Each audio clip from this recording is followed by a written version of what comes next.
Tusind tak for det, og ikke mindst tak for invitationen til endnu en gang at deltage i jeres årskonference. Det har jeg som tidligere år og også i år set frem til. Det sker med jævn mellemrum, at folk spørger, hvorfor regeringen ikke bare lukker ned for olie- og gasaktiviteterne, når nu vi er i gang med at omstille vores energisystem. Det synes jeg egentlig ikke er så svært at svare på. Olie- og gasproduktionen har siden 1970'erne bidraget med ca. 428 milliarder kroner til det danske samfund. Og jer, der sidder her i dag, I bidrager som sektor med store summer til statskassen og tusindvis af højt uddannede, specialiserede arbejdspladser. Verden vil i lang tid endnu have brug for olie og gas. Derfor er jeg glad for, at jeg i dag får mulighed for at give jer mit billede af den rolle, som olie og gas spiller i omstillingen af vores energisystem. Olie- og gasområdet har i år særligt været præget af 3 begivenheder. Den første, jeg vil nævne, er energiaftalen. I juni kunne regeringen offentliggøre en ny energiaftale, som blev indgået med alle Folketingets partier. Og jeg glæder mig over, at der i energiaftalen netop konstateres, at der er brug for en fortsat udnyttelse af olie- og gasressourcerne i Nordsøen.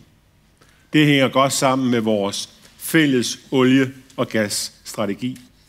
Og det er i tråd med aftalen fra marts 2017 om udvikling af Nordsøen, som der også var bred politisk opbakning til. Olie- og gasstrategien viser, at der fortsat er et væsentligt potentiale i Nordsøen, og det har vi brug for ressourcerne fra Nordsøen er den stabiliserende faktor i vores energisystem, mens vi er i gang med at omstille det. Den anden begivenhed, jeg vil nævne, er 8. udbudsrunde i Nordsøen.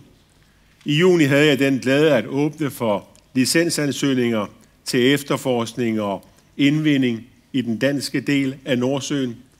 Det var i forbindelse med afslutningen af 7. udbudsrunde en modsætning, at udbudsrunderne skulle afholdes hyppigere end hidtil. At udbudsrunder skal afholdes med hyppigere intervaller, er også et initiativ i vores fælles olie- og gasstrategi. Derfor er det nu, virksomhederne kan søge om nye tilladelser i Nordsøen. Og det sker med en større vished om rammerne, end der har været de seneste mange år. Derfor vil jeg gerne opfordre olie- og gasselskaberne til at søge om nye tilladelser her i 8. udbudsrunde. Det er vigtigt for både dansk økonomi og for arbejdspladserne i sektoren.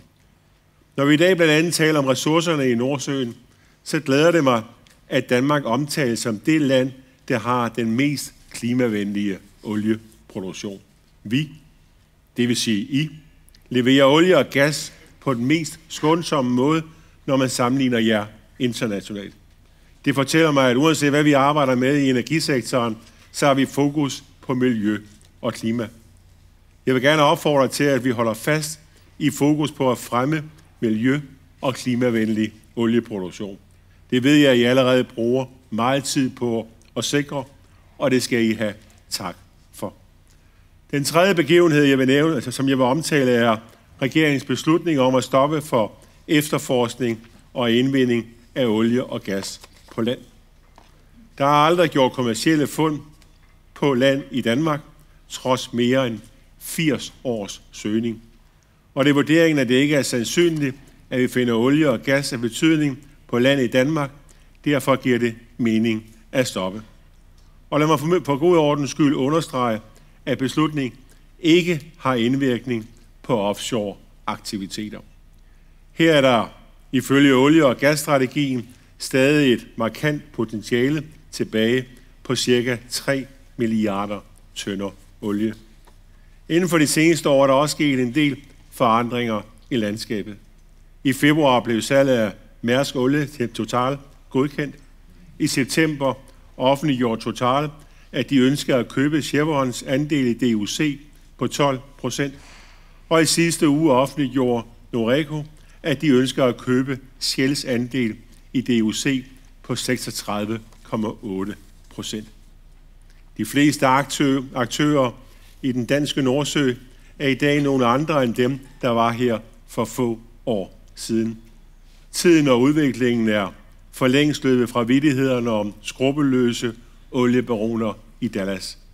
I stedet har vi taget hul på et nyt kapitel, der kan være med til at bringe ny viden og nye teknologier i spil, så vi kan sikre udnyttelsen af de resterende potentiale derude. Der er 3 årtier til 2050, hvor vi skal være uafhængige af fossile brændsler. Og vores grønne teknologi er, selvom de er nået langt, stadig for umodne til at kunne klare opgaven selv. Derfor kommer jeg heller ikke denne gang med den sidste olie til jer. Tværtimod, I bliver nødt til at holde ud i en rum tid endnu. Tak for det gode samarbejde, og tak fordi I sikrer, at vi i fællesskab får størst mulig gavn af potentialet i Nordsøen. Tak for ordet.